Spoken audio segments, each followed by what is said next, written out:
Hello, welcome to your second week. I really enjoyed reading your responses to the discussion post.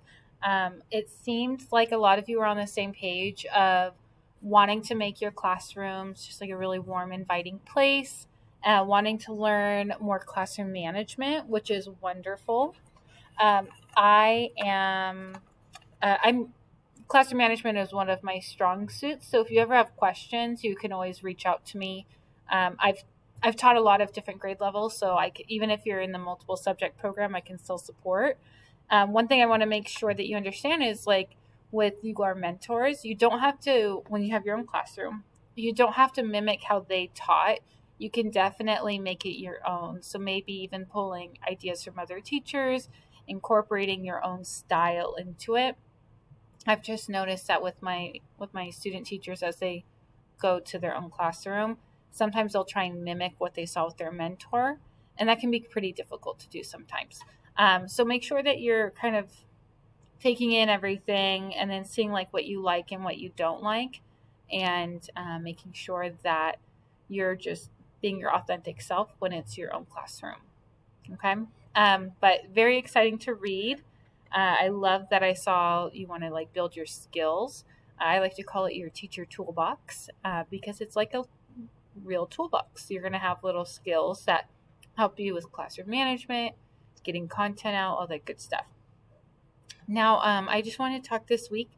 I sent out emails to all the mentor teachers about our triad meetings, which is you, me, and your mentor. Makes a triangle. And I've already got responses from two, which is great.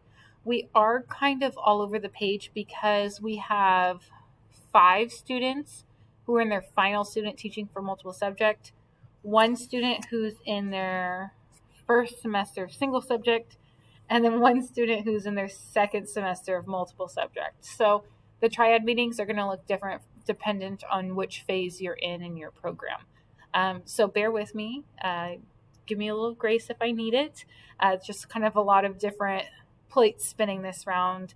Like I said in my last video, normally I only do single subject math. So this is very different, but we will get it figured out. And I appreciate all your support and help as we get along through this program. I wanted to go ahead and show you your handbook. Now, this is my only single subject student is Sarah. So your single subject handbook is in the OCP website, but I would definitely look through. I had put in the email to the mentors 210 hours was the requirement for this semester. That's only for Sarah, actually. The other students are going to have different hours. So I have that pulled up. So Sarah, definitely read through this handbook front to back. Make sure you understand it, everything. And I've already done single subject, so I've got you covered, and I know how to support you in your semester. Now, my multiple subject people, you have different sets of hours depending on what phase you're in. So 5 of you are in your final student teaching for multiple subject. You have to do 420 hours this semester. Now, that means 4 full days of teaching and then 1 flex day. So you can use that flex day for whatever you would like. Okay. And then Alma, sorry, I have all my notes. Alma, you're the only one in the second phase. So you only need to complete 280 hours this semester. And so that's 3 full days a week or 20 hours, however you want to work that out. Here's my tip to you. At this point in the semester, you're just getting a lot of info, but there's not a lot of work yet. What I would do, and what I did with a lot of my students, is front load some of your hours. So if you're in any program, actually, in any phase that you're in, I would recommend, as a little tip, go full days, 5 days a week if you're able to, because what happens is sometimes life hits us with something where we weren't anticipating. We get sick. Somebody in our family gets sick. If you have children, you know they get sick.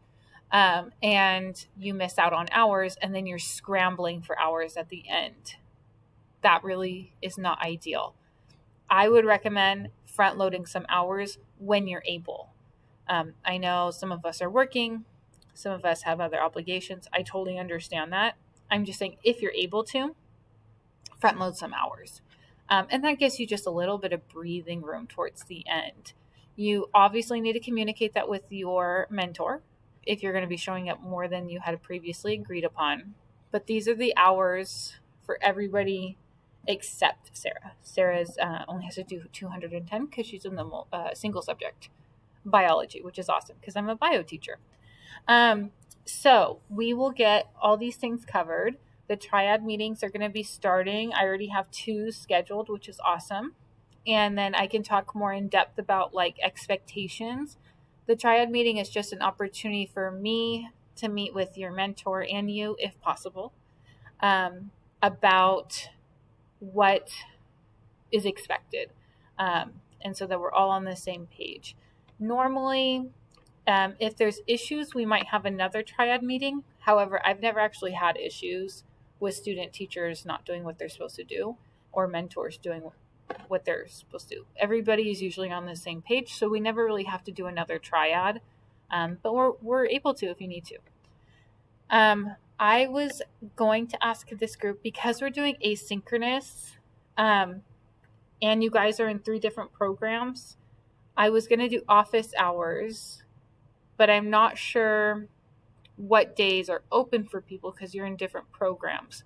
So in the discussion, if you could put like, what's a time after 4 on a weekday that might work for an office hour, or if you want, I can just be available. If you've interacted with me yet, like through email, I'm pretty fast on email. I can also give you my cell phone number and just answer your calls. I'd like to try and keep it to what you guys need.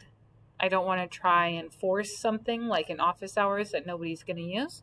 I can just stay flexible and be available. So let me know, would you rather have like a set office hours, or would you rather just keep it flexible and just email or call, and I can give you my cell phone number? So if you could let me know in the discussion, that'd be great. And then all of your discussions from last week were talking about like classroom management and structures and building relationships and all these wonderful things that I love as a teacher. But I want your question this week to be, who is a teacher that you look up to? So it could have been a teacher from high school, elementary school, middle school. It could be a mentor teacher, maybe a teacher friend. But who is a teacher you look up to, and why do you look up to them? Okay, because it's really important that you kind of stay rooted in the why. So we'll have another follow-up question next week. But this week is, who's a teacher you look up to and why? Okay, I really love reading the responses, so keep that up. You're all doing great so far, and I hope you're hanging in there. It's going to be great. All right, bye.